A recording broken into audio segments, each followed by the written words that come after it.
UP की सियासत में एक अहम स्तंभ रहे शिवपाल यादव क्या अब हाशिए पर चले गए? एक दौर में मुलायम सिंह यादव के छोटे भाई शिवपाल यूपी की पॉलिटिक्स को अपनी मुट्ठी में रखा करते थे। अब धीरे धीरे दौर बदलने के साथ ही उनके समाजवादी पार्टी के मार्गदर्शक मंडल में शामिल होते जाने की चर्चाएं हो रही।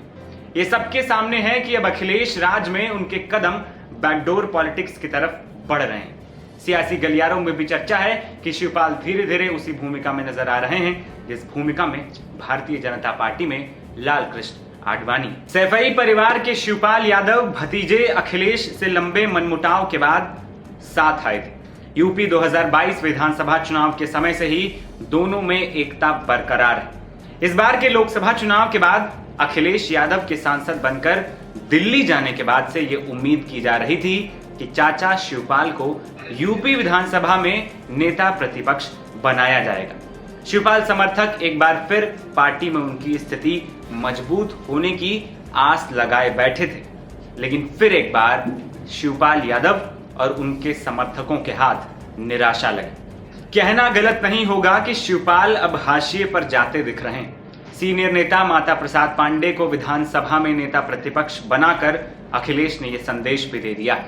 सपा की राजनीति को भी अगर गौर से देखें तो बेटे को पूरी तरीके से सक्रिय करने के बाद पिता की स्थिति महज मार्गदर्शक मंडल में जाने जैसी हो जाती है। 2012 में यूपी का मुख्यमंत्री बनाए जाने के बाद समाजवादी पार्टी में अखिलेश यादव का युग शुरू हो गया था। मुलायम तक प्रभावी नेता थे, इसके बाद भी उन्हें पार्टी की गतिविधियों से दूर कर दिया गया। बाद में अखिलेश ने पूरी समाजवादी पार्टी पर ही अपना प्रभाव स्थापित कर लिया था। शिवपाल यादव के बेटे आदित्य यादव को इस बार समाजवादी पार्टी ने बदायूं से चुनावी मैदान में उतारा। लोकसभा चुनाव में जीत दर्ज करने के बाद आदित्य सांसद बन गए। ऐसे में अब शिवपाल यादव भी मार्गदर्शक मंडल में जाते दिख रहे हैं। वो पार्टी को मजबूत बनाने का काम तो करेंगे, लेकिन निर्णय लेने का कोई भी अधिकार उन्हें नहीं दिया जाएगा। दरअसल 2012 में अखिलेश के सीएम बनने के बाद अखिलेश और शिवपाल के बीच भरोसा न होने वाली स्थिति पैदा होना शुरू हो गई थी। लोकसभा चुनाव 2024 के दौरान पीडीए राजनीति को अखिलेश ने धार भी दी। दलित पिछड़ों पर लगाया गया उनका दांव कामयाब भी रहा। पहली बार यूपी की 80 लोकसभा सीटों में 37 सीटों पर जीत दर्ज कर अखिलेश ने समाजवादी पार्टी के इतिहास का सबसे बेहतर प्रदर्शन लोकसभा चुनावों में कर डाला। वहीं दूसरी ओर घोसी और आजमगढ़ में सक्रिय भूमिका मुलायम सिंह यादव के निधन के बाद से शिवपाल जिस प्रकार से निभाते आए हैं, उसमें वो हमेशा अखिलेश यादव के साथ खड़े रहे। उसमें भी राजनीतिक मैदान में सकारात्मक संदेश दिया। भाजपा को बैकफुट पर धकेलने में वो कामयाब रहे। घोसी सीट पर हुए उपचुनाव में भी शिवपाल ने खूब सक्रिय भूमिका निभाई और सपा प्रत्याशी सुधाकर सिंह को जिताने में कामयाब रहे।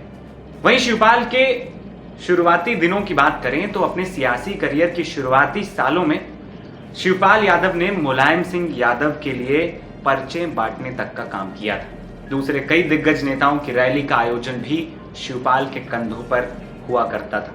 विधायक बनने से पहले शिवपाल यादव ने अपने सियासी करियर में जिला सहकारी बैंक में अहम जिम्मेदारी कई सालों तक निभाई। 1988 से 1991 तक वे इटावा जिला के सहकारी बैंक के अध्यक्ष रहे थे।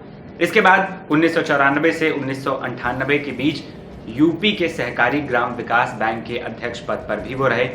13वीं विधानसभा का चुनाव हुआ तब जसवंत नगर सीट से शिवपाल यादव ने ऐतिहासिक जीत दर्ज की और रिकॉर्ड मतों से जीत हासिल की। इसके बाद तो समाजवादी पार्टी में शिवपाल यादव का कद बढ़ता गया। पहले वे सपा के प्रदेश महासचिव बनाए गए। उसके बाद 2009 में उन्होंने प्रदेश अध्यक्ष के रूप में भी कमान संभाली। 2009 तक में शिवपाल यादव की भूमिका इतनी ज्यादा बढ़ चुकी थी कि मायावती सरकार के दौरान वे नेता प्रतिपक्ष भी रहे। इसके बाद 2012 में जब अखिलेश यादव की अगुवाई में एक बार फिर यूपी में समाजवादी पार्टी की सरकार बनी, निर्माण, सिंचाई और सहकारिता मंत्रालय शिवपाल यादव के खाते में गए। एक समय वो था और एक आज का समय है कि शिवपाल की राजनीति लगभग पूर्ण विराम तक पहुंच चुकी है। मेरा नाम है आदर्श और आप देख रहे थे एनबीटी ऑनलाइन। नमस्कार।